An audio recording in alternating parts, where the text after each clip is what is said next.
नमस्कार मित्रांनो, मी स्वाती तोरसेकर एशा पृथ्वीमध्ये तुमचं स्वागत करते. एका श्रोत्यांनी मला एक विनंती केलेली होती, की हे सगळे जे शब्द आहेत ना, WTO म्हणजे काय, FTA म्हणजे काय? तुम्ही पटापट बोलता खरे, आम्ही थोडंफार समजावून घ्यायचा प्रयत्न करतो. पण आम्हाला मुळातल्या ज्या अगदी प्रायमरी बेसिक गोष्टी या संदर्भाने माहिती असायला पाहिजेत, त्या नाहीयेत आणि कोणी समजावून सांगत नाही. म्हणून आज खास या विषयामधल्या तज्ञ अ, गौरी पिंपळे अ, या आपल्या सोबत आलेल्या आहेत. गौरी तुमचं स्वागत करते प्रोग्राममध्ये आणि नमस्कार. नमस्कार. म्हणजे हा जो एपिसोड आहे तो त्याच्याबाबत मी असं म्हणेन, की काही गोष्टी मला सुद्धा शिकायला मिळणार आहेत. आणि म्हणून सगळी जी बॅटिंग जी आहे ती गौरीकडे देते आहे. सुरुवात त्यांनी करावी. मध्ये-मध्ये मला ज्या शंका असतील त्या शंका मी त्यांना विचारेन. आणि आपण हा एपिसोड जो आहे तो अतिशय रंजक होईल आणि सगळ्यांना आवडेल याची मला खात्री आहे. तर गौरीताई तुम्ही सुरू करा आणि विषय तुमच्या पद्धतीने आम्हाला समजावून सांगा, की हे सगळं काय गौड बोलणार आहे? आता खरं तर FTA फ्री ट्रेड अग्रीमेंट्स आता सारख्या होत आहेत. त्याच्यामुळे WTO हा शब्दही कानावर येतो. पण ह्याची सुरुवात कुठे झाली आपण बघितलं तर ब्रेटन वूड्स सिस्टम अस्तित्वात आली. 1945 ला दुसरं महायुद्ध संपल्यानंतर एका जागतिक अर्थव्यवस्थेला दिशा देण्यासाठी काही संस्थांची गरज आहे, असं त्यावेळच्या प्रमुख राष्ट्रांना वाटलं. आता मी त्यावेळच्या प्रमुख राष्ट्रांना हा शब्द का वापरतेय? कारण त्यावेळची प्रमुख राष्ट्र ही मुख्यतः युरोपीय राष्ट्र होती आणि त्याचबरोबर अमेरिका होती. तर या राष्ट्रांना वाटलं की जागतिक अर्थकारणाला दिशा देण्यासाठी एक व्यवस्था असावी. म्हणून त्यांनी काही संस्थांची स्थापना केली. त्याच्यामध्ये युनायटेड नेशन्स आहे, म्हणजे इंटरनॅशनल मी मॉनिटरी फंड आहे, वर्ल्ड बँक आहे. नाही एक मुद्दा फक्त हा नाही. सांगते, की महायुद्ध जेव्हा झालं तेव्हा बहुतांशी जग जे आहे ते वसाहतवादाच्या जबड्यामध्ये होतं. बराचसा आशिया होता तिथे वसाहती होत्या या युरोपियन लोकांच्या. तर तीच अवस्था आफ्रिकेमध्येही होती. त्यामुळे मुख्य देश युरोपाचे का? म्हणजे ते युद्ध हरलेले होते, अगदी गलितगात्र झाले होते. तरी पण ते प्रमुख होते. कारण त्या क्षणी त्यांच्या हातामध्ये या वसाहती आणि त्यांचं अधिराज्य होतं. आता सांगा. हां, अगदी. त्याच्यामुळे ते युरोपीय राष्ट्र आणि अमेरिका हे एकत्र आले. ते ते ठिकाण ब्रेटन वूड्स होतं आणि त्याच्यामुळे Bretton Woods, New Hampshire, America इथे ते एकत्र आले. आणि तिथे ठरलं की जागतिक अर्थकारणाला आणि राजकारणाला दिशा देण्यासाठी काही संस्था असाव्यात. त्यात युनायटेड नेशन्स आलं, इंटरनॅशनल मॉनिटरी फंड आलं, वर्ल्ड बँक. याच्यामध्ये डॉलर हा आंतरराष्ट्रीय व्यापारासाठी ठरवला गेला, पण आंतरराष्ट्रीय व्यापार करण्यासाठी कुठलीही संस्था नव्हती. तर ब्रेटन वूड्स मध्ये ठरवण्यात आलं इंटरनॅशनल ट्रेड ऑर्गनायझेशन असावी. ते इंटरनॅशनल ट्रेड ऑर्गनायझेशनची त्यांनी स्थापना 1948 ला करायचा प्रयत्न केला, पण ती असफल झाली. मग तिथे आलं general agreement on trade and tariffs, GATT, GATT म्हटलं जातं. म्हणजे काही जणांना आधी लक्षात असेल की पूर्वी पेपरमध्ये गॅट करारानुसार अशा बातम्या यायच्या. तर काही जणांच्या लक्षात असेल गॅट असं नाव दिलं. आता गॅटचं स्वरूप काय होतं की वेगवेगळ्या प्रकारच्या जे गुड्स आहेत म्हणजे वस्तूंबद्दलचे करार आहेत, त्या गॅटच्या फ्रेमवर्कमध्ये गॅटच्या नियमावलीनुसार होतील. पण त्या गॅटमध्ये हे एक लूपहोल म्हणण्यापेक्षा एक ड्रॉबॅक असा होता, की त्याच्यामध्ये सर्व्हिसेस इन्क्लूड नव्हत्या. नंतर IT सेक्टर वगैरे जे डेव्हलप झालं, इंटेलेक्चुअल प्रॉपर्टी राइट्स वगैरे ज्या काय आहेत, पेटंट्स रिलेटेड ते त्या गॅटमध्ये समाविष्ट नव्हतं.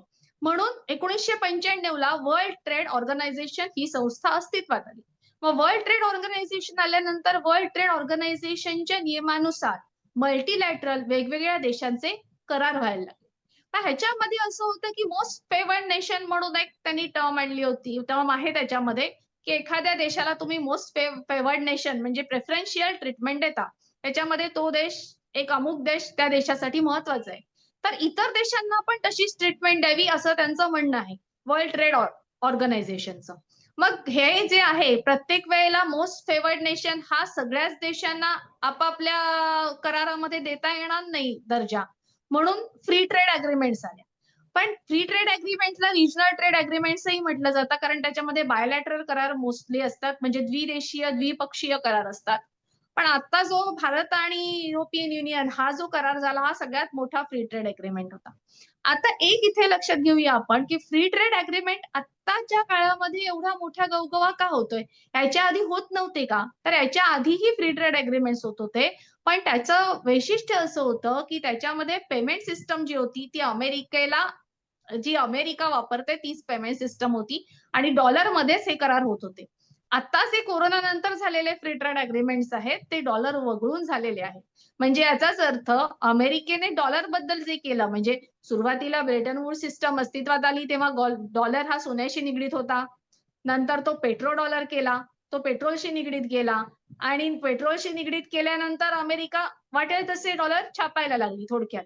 त्याच्यामुळे हळू करत डॉलरवरचा जो विश्वास उडाला, त्याच्यामुळे डॉलर वगळून आता जे करार आहेत ते झालेले आहेत. आणि म्हणून ते फ्री ट्रेड अग्रीमेंटचं महत्व जास्त वाढलं, की डॉलरला विचारात न घेता, अमेरिकेला विचारात न घेता हे फ्री ट्रेड अग्रीमेंट्स आहे. म्हणून त्याचं महत्व जास्त आहे. म्हणजे गौरीताईंनी काय सांगितलं हे आपण परत एकदा बघितलं तर एक म्हणजे ब्रेटन वूड जो करार झालेला होता त्याच्यामध्ये डॉलर जो आहे तो सोन्याशी निगडीत होता. म्हणजे सोन्याचा भाव आणि डॉलरचा भाव ह्याच्यामध्ये एक समतोल राखला गेलेला होता. पुढे अमेरिकेच्या असं लक्षात आलं, की आपल्याला आपली गरज तर पैशाची जास्त आहे आणि आपल्याला पैसे छापता येत नाहीयेत. का? कारण आपल्याकडे लिमिटेड सोनं आहे. म्हणजे आता तुम्हाला जर का घरचं उदाहरण द्यायचं झालं, तर तुमचा पगार समजा ₹1,00,000 आहे आणि एखाद्या महिन्यामध्ये तुमच्या पत्नीने तुम्हाला सांगितलं, की तिथे एक ती साडी आहे ती मला अतिशय आवडलेली आहे, पण तिची किंमत ₹60,000 आहे. तर तुम्ही पहिल्यांदा तुमची त्रेधा तिरपीट उडेल, "अरे बापरे! आता पगार 1,00,000 आणि साडी 60,000 ची आणायची, तर मी कसं करू?" म्हणून. तुमच्याकडे समजा असं एखादं जादूचं मशीन असतं ना, की घरच्या घरी ₹60,000 छापले, ते छापलेले पैसे घ्यायचे दुकानातून साडी घरी आणायची, तर तुम्ही आनंदी असता.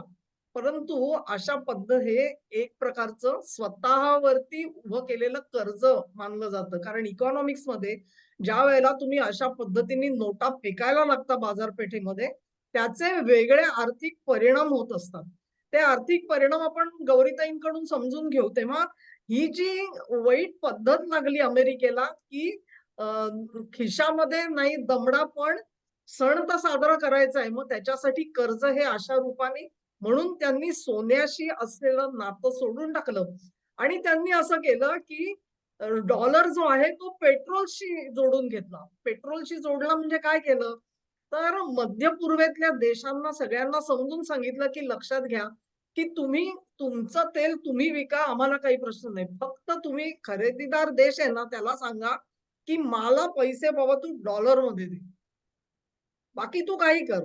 आता भारताला समजा सांगितलं, की तू पेट्रोल माझ्याकडून घे, पण मला डॉलर दे त्याचे. रुपये तुझे चालणार नाहीत. तर भारताला काय करावं लागतं? आधी डॉलर विकत घ्यावा लागतात. ते डॉलर विकत घ्यायचे आणि मग ते समजा सौदी अरेबियाला द्यायचे. म्हणजे संपूर्ण जगामध्ये कृत्रिम मागणी तयार केली गेली डॉलरची आणि मग ती मागणी आहे म्हणून डॉलर छापायचे. पण ती मागणी केवळ नाही, म्हणजे आजच्या घडीला ते गुणोत्तर काय आहे गौरीताई सांगतील, की अमेरिकेच्या डोमेस्टिक ट्रान्झॅक्शनमध्ये किती डॉलरचा हिस्सा आहे आणि जगभरामध्ये किती हिस्सा आहे याचं गुणोत्तर तुम्ही ऐकलत तर तुम्ही पण चक्रावून जाल. ही जी परिस्थिती निर्माण झाली ना, त्याच्यामुळे ती त्या पेट्रो डॉलरमुळे झाली आणि मग ती सवय जाता जात नाही म्हणतात. कारण नोटा छापल्या जातायत तुमच्या. मग तुम्हाला काय तुम्हाला 60,000 ची काय 1,20,000 ची साडी घ्यावीशी वाटली तरी देखील तुम्ही घेऊ शकता. पण त्याच्यावरती काही धरबंध राहिला नाही हा प्रश्न आहे. दु द अ, एक त्यांनी जे WTOचं सांगितलं, ते स्वरूप मात्र लक्षात घ्या तुम्ही. हे जे करार व्यापाराचे झाले, ते का करावे लागले पहिल्यांदा? कारण दुसरं महायुद्ध संपलं तोपर्यंत सर्व जगामध्ये व्यवहार आर्थिक होत नव्हते असं नाही. आता भारत सुद्धा आपण म्हणतो, की काही काळांपूर्वी 200-300 वर्षापूर्वीपर्यंत चीन आणि भारत हेच 2 मोठे निर्यातदार होते. जवळ-जवळ 60% जगाची अर्थव्यवस्था या 2 देशांमध्ये होती असं म्हटलं जातं एकत्रित मिळून. पण ते काय करत होते, ते वस्तू विकायचे आणि सोनं घेऊन यायचे परत. म्हणजे सोन्याच्या रूपामध्ये ते व्यवहार होत होते. कारण तेव्हा चलनी नाणं असं कॉमन कुठेही नव्हतं. पण दुसऱ्या महायुद्धानंतर मात्र त्याला एक शिस्त आणायचा प्रयत्न केला, जो तिने तुम्हाला समजून सांगितला, की आर्थिक जर का घडी बसवायची झाली संपूर्ण जगाची, तर काय करावं लागेल त्याची कल्पना करून या सगळ्या संस्था जन्माला आल्या आणि गॅट आणि WTO ह्याच्यामधला त्यांनी जो फरक सांगितला तोही लक्षात घ्या. मला वाटतं गौरीताई तुम्हाला अजून काही सांगायचं असेल ह्याच्यावरती तर मग नाहीतर मी मग नाही, पुढच्या ह्याच्यामध्ये प्रश्नाकडे. आता आपला जो उल्लेख झाला ना पेट्रोडॉलरचा, त्याच्यामध्ये तुम्ही जसं म्हटलं तसं अमेरिकेकडे जे सोन्याचे साठा होता त्याच्या तो कमी झाला. कमी झाला म्हणण्यापेक्षा दुसऱ्या महायुद्धाच्या वेळेस 20,000 टन सोनं होतं अमेरिकेकडे. पण अमेरिका डॉलर आणि सोन्याचं ठरलेलं समीकरण मोडतीये हे बऱ्याच युरोपीय देशांच्या लक्षात आलं आणि ते सगळ्यात पहिल्यांदा अमेरिकेकडून स्वतःचं सोनं परत मागून घेणारा फ्रान्सचा द गॉल होता. आणि त्याने ते मिशन राबवलं की अमेरिकेकडून सोनं परत घ्यायचं. आणि अमेरिकेचं सोनं जेव्हा 1971 ला निक्सननी 15 जानेवारी 1971 ला अमेरिकेसाठी नाही तर संपूर्ण जगासाठी शॉकिंग होतं की त्यांनी टेलिव्हिजनवर येऊन डिक्लेअर केलं की डॉलर हा आता सोन्याशी निगडीत नाही. आणि दुसरं त्यांनी सांगितलं की dollar is not convertible to gold. Dollar हा सोन्यामध्ये कन्व्हर्ट पण होणार नाही. म्हणजे तुमच्याकडे डॉलर आहेत आणि तुम्ही अमेरिकेकडे गेलात आणि त्यांना सांगितलं की आम्हाला सोनं द्या, तर अमेरिका असं करणार नाही असं निक्सननी 1971 ला जाहीर केलं. आणि तेव्हा अमेरिकेकडे सोन्याचा साठा होता 8,000 टन. जे आपण जर सोन्याचे दर बघितले तर 1945 ला जे $35 पर औंस होते आणि त्याच दराने अमेरिकेने डॉलर छापायचे ठरलं होतं ते 71 पर्यंत $35 पर औंसच होते. ते निक्सननी संपूर्ण जागतिक अर्थकारणाला धक्का दिला की डॉलर आता सोन्याशी निगडीत नाही. म्हणजे याच्यामध्ये दोन गोष्टी झाल्या. एक तर अमेरिकेकडे सोनं कमी आहे हे जाहीर झालं आणि दुसरी गोष्ट जो विश्वास ठेवला होता अमेरिकेकडे सोनं आहे, अमेरिका त्याच्याप्रमाणेच त्या समीकरणाने डॉलर छापेल, या समीकरणावरती विश्वास ठेवला होता त्या संपूर्ण जगाने. त्या संपूर्ण जगाच्या विश्वासाला अमेरिकेने धक्का दिला की आता आम्ही सोन्याशी निगडीत नाही करत. म्हणजे मॅक्रो इकॉनॉमिक्सचा जर नियम बघितला तर करन्सी हे कुठल्या तरी असेट बॅक असली पाहिजे तर ती स्ट्रॉंग करन्सी. पण अमेरिकेने हे असेट बॅकिंग काढून घेतलं आणि 1973 ला सौदी बरोबर करार केला की तेलाचे व्यापार हे पेट्रोलमध्येच होतील. आणि तिकडे अमेरिकेचा पेट्रोडॉलर उदयाला आला. म्हणताना पेट्रोडॉलर, पण पेट्रोल आणि डॉलरचं कुठलंही समीकरण नव्हतं. त्याच्यामुळे झालं असं की सुरुवातीला आंतरराष्ट्रीय व्यापारासाठी लागणारा डॉलर, त्याच्यानंतर रिझर्व्ह करन्सी म्हणून लागणारा डॉलर आणि आता पेट्रोलसाठी लागणारा डॉलर. आणि त्याचबरोबर अमेरिकेचा डॉलर सगळ्यात स्ट्रॉंग आहे म्हणून अमेरिकेचे बॉन्ड वगैरे विकत घेण्यासाठी लागणारा डॉलर, अशी वेगवेगळ्या प्रकारची डॉलरची मागणी वाढत गेली. आणि त्याच्यामध्ये अमेरिकेच्या असं लक्षात आलं की आपण जर डॉलर सतत छापले तर आपल्याला बाकीच्या देशांकडून वस्तू फार स्वस्त मिळतात आणि बाकीच्या देशांना डॉलर गोळा करायचे आहेत, त्यांना डॉलर हवे आहेत, तर अमेरिकेने तिथून डॉलर छापायला सुरुवात केली. म्हणजे 1971 नंतर अमेरिका सतत हवे तसे डॉलर छापतेच आहे. त्याचा परिणाम असा झाला की अमेरिकेचा तुम्ही आता उल्लेख केला तसं जीडीपी $30 ट्रिलियन आणि सॉरी आणि त्यांचं आता असलेलं कर्ज आहे $38 ट्रिलियन. हे विचित्र समीकरण होऊन बसलेलं आहे. ते आत्ताची अमेरिकेची अशी आर्थिक अवस्था आहे. खरंय. आणि एक दुसरं सांगायचं की ज्यावेळेला सर्व देश एकमेकांशी व्यापार सुरळीत करायला लागले, त्याच्यासाठी मोस्टली सगळं जे त्या सांगतायत तसं जागतिक आर्थिक व्यवहार हे डॉलरमध्ये व्हायला लागले होते.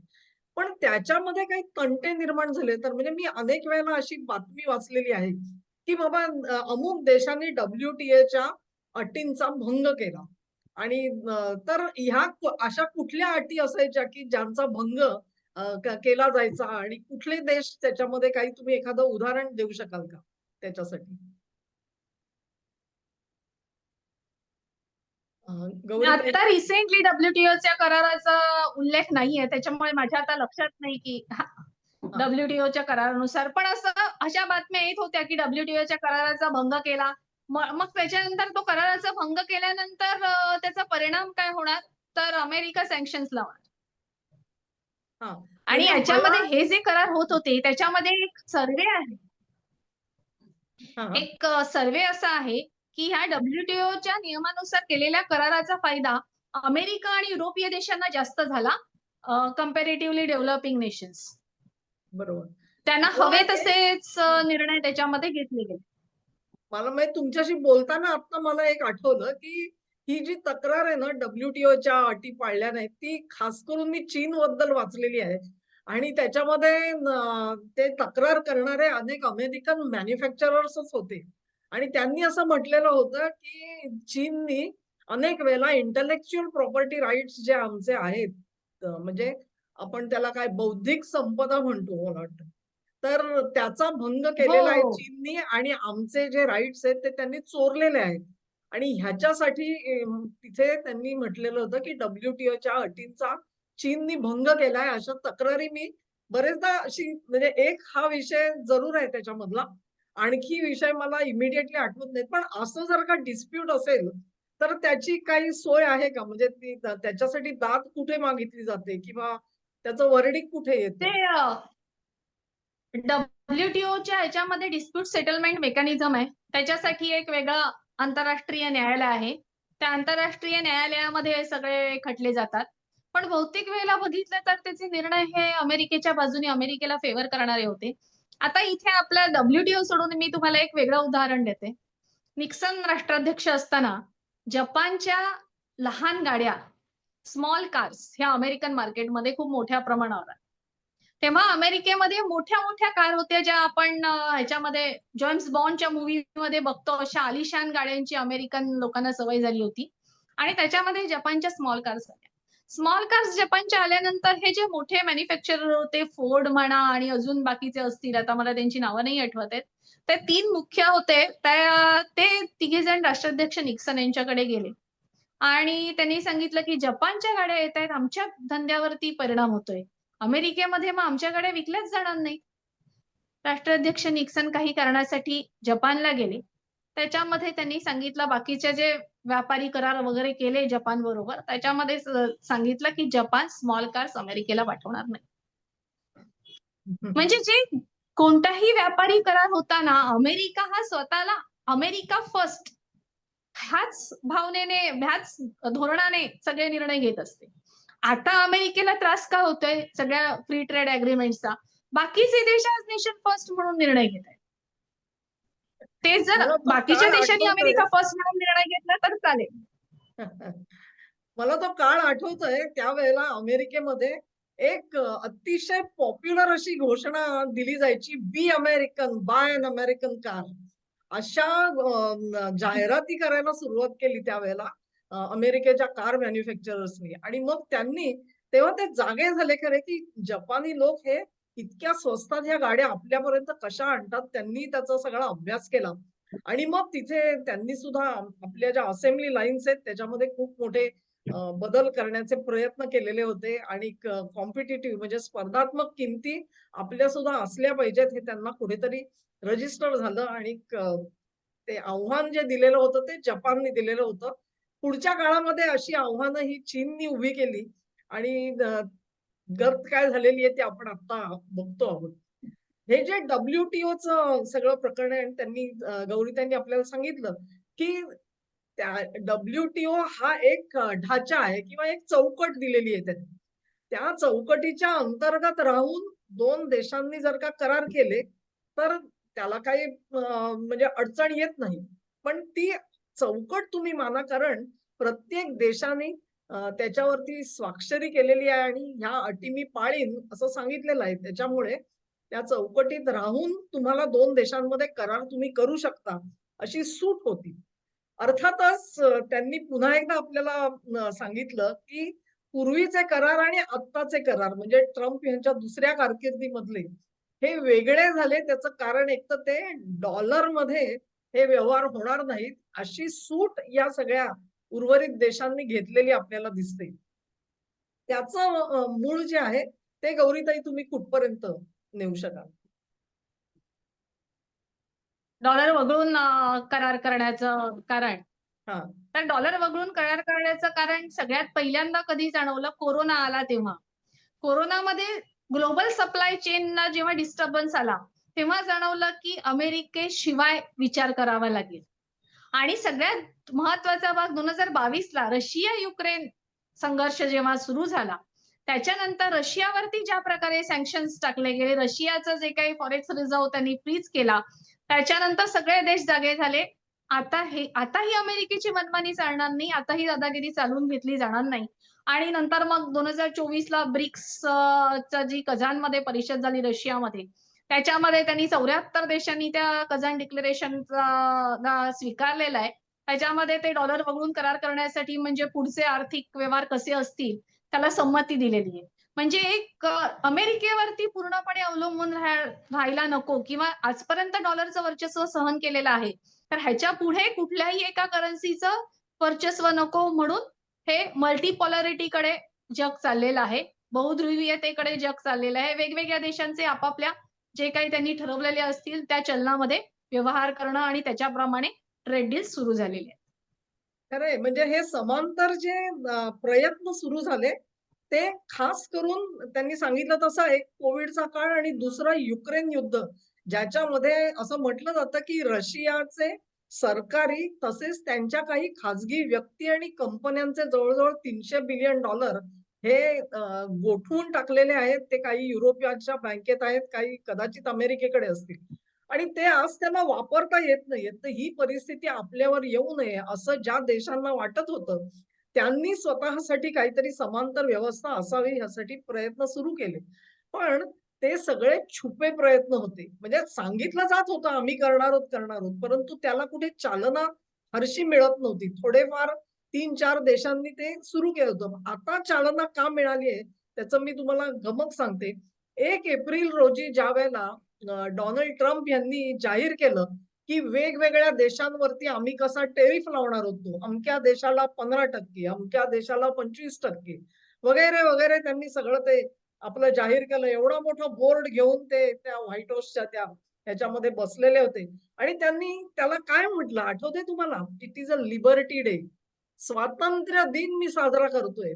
स्वातंत्र्य दिन कसलं स्वातंत्र्य मिळालं होतं अमेरिकेला त्याच्यापासून. ते स्वातंत्र्य काय हे लक्षात घ्या.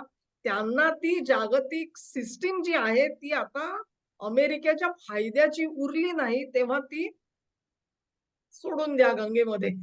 असं करून आम्ही आता इथून पुढे ही सिस्टीम वापरणार नाही. ह्याचं डिक्लरेशन, ह्याचं ऐलान हे त्या 1 एप्रिलला ट्रम्प यांनी केलं आणि त्याला लिबर्टी डे म्हटलं. आणि त्यांनी पुढे असं म्हटलेलं होतं, ऑपरेशन सक्सेसफुल, पेशंट हॅज सर्व्हाइव्ड. कारण अनेक जण इशारा देत होते, की तुम्ही जर का हे कराल, तर अमेरिकेवरती पलटवार होईल आणि तुम्हाला अर्थव्यवस्था सांभाळणं कठीण होईल. परंतु काही तासातच ट्रम्प यांनी ग्वाही दिली, की पेशंट सुखरूप आहे. काही त्याला झालेलं नाहीये. हे जे त्यांनी ते स्वतः बाहेर पडले WTO मधून. त्यानंतर सगळ्या देशांना सूट मिळाली, की हां, आता ठीक आहे. तुम्हीच जर का मानणार नसाल, तर मी कशाला डॉलरमध्ये आता व्यवहार करू? तेव्हा मग ते उघड-उघड हे सगळं व्हायला आता सुरुवात झाली आणि सगळ्यांना मोकळीक मिळाली. तर तुम्ही लक्षात घ्या, की WTO मधून कोणी फॉर्मली बाहेर पडलंय का? अधिकृतरित्या कुठल्या देशाने सांगितलंय का, की इथून पुढे मी WTOचे नियम पाळणार नाही. असं तर खुद्द अमेरिका सुद्धा अजूनही बोलल्याचं मला आठवत नाहीये. पण तसं नसून सुद्धा WTOचे सगळे नियम बाजूला ठेवून आज सगळे जे करार होतायत त्याचं कारण तो लिबर्टी डे जो आहे, तो त्यांनी जाहीर केला आणि त्याला पुष्टी मिळाली ती दावोसच्या संमेलनामध्ये. त्यांचे लुटनिक जे आहेत त्यांनी भाषणामध्ये सांगितलं, "globalisation is dead. It has not helped the West and certainly not America." हे जे त्यांचं मी म्हणेन काय त्याला म्हणतात कन्फेशन आलं म्हणजे कबुली आली, की ह्याच्यामुळे आम्ही फसलो. त्यातून आपल्याला लक्षात येतं, की ही जी जागतिक व्यवस्था निर्माण केली गेली, तिच्यावर आता खुद्द अमेरिकेचाच विश्वास नाहीये. त्यामुळे उर्वरित जगाने सुद्धा तशी मोकळीक घेतली. तर त्यांना दोष देता येत नाहीये. ही झाली ही सगळी थोडीफार कल्पना तुम्हाला येईल आणि म्हणून आज भारत आणि युरोप ह्यांच्यामध्ये फ्री ट्रेड एग्रीमेंट म्हणजे जवळ-जवळ 97-98% आयटम जे आहेत, काही ठिकाणी 99% हे विना कुठचा टॅक्स घेता त्याचा व्यापार होणार आहे, निर्वेधपणे होणार आहे आणि त्याच्यामध्ये मनुष्यबळाच्या सुद्धा काही अटी कशा घातल्या गेलेल्या हे आपण बघतोय आता आणि हा जो ट्रेंड आहे तो हळू वाढत जाणार आहे असं दिसतंय. तर गौरीताई तुमचं कन्क्लुडिंग काही हे असेल रिमार्क्स तर जरूर द्या. मग ह्याच्यापुढे असे वाढतच जातील आणि नंतर एक वेगळं चलन येईल असं वाटत नाही. पण मल्टी करन्सी वर्ल्ड असेल, म्हणजे 2 देशांमध्ये त्या देशांना समजा आफ्रिका आणि भारताचा करार आहे. तर आफ्रिकन देश भारताचं चलन स्वीकारतील. म्हणजे वेगवेगळ्या प्रमुख जे देश आहेत, ब्रिक्सचे म्हटले तर प्रमुख 5 किंवा अजून काही असतील. त्या देशांचे चलन असतील, त्यांना एक वेगळं महत्त्व प्राप्त होईल आंतरराष्ट्रीय अर्थकारणामध्ये आणि डॉलरचं वर्चस्व हे हळू संपायला लागलेलं आहे एका दृष्टीने बघितलं तर. ते अमेरिका एक प्रमुख देश म्हणून नक्की राहील. पण आज जे डॉलरच्या वर्चस्वामुळे त्यांना जी एक वेगळी पोझिशन मिळालेली आहे, ती हळू नाहीशी होईल एवढं नक्की. म्हणजेच आपण म्हणजे माझे जे श्रोते त्यांनी विनंती केली, की हे जी-ए-टी-टी, गॅट, डब्ल्यू-टी-ओ ह्या सगळ्या टर्म्स म्हणजे काय आम्हाला कळत नाही. फ्री ट्रेड एग्रीमेंट कशाला लागतात? तर कदाचित असं होईल, की डब्ल्यू-टी-ओ हा शब्द कायमचा आता काळाच्या उधारामध्ये निघून जाईल. कारण नवी जी व्यवस्था निर्माण होते आहे, त्याची निर्मिती चालू आहे. सध्या संघर्षातून काहीतरी जेव्हा उभं राहत असतं त्यावेळेला त्याची रूपरेषा काय असेल आपण आज सांगू शकत नाही. काही काळानंतर त्याला एक आकार येताना दिसेल आणि त्यावेळी आपण विचार करू. परंतु आजचा जो हा एपिसोड आम्ही केला तो तुम्हाला आवडला असेल अशी आशा करते. तुमच्या ज्या प्राथमिक शंका आहेत त्यांना उत्तर देण्याचा प्रयत्न केलाय. ह्यापेक्षा जर का काही कठीण प्रश्न असतील तुमच्या मनामध्ये तर जरूर मला ईमेलवरती पाठवा. आणि त्याच्यावरती आम्ही स्वतंत्र एपिसोड पुन्हा एकदा या विषयाकडे येऊ आणि करू.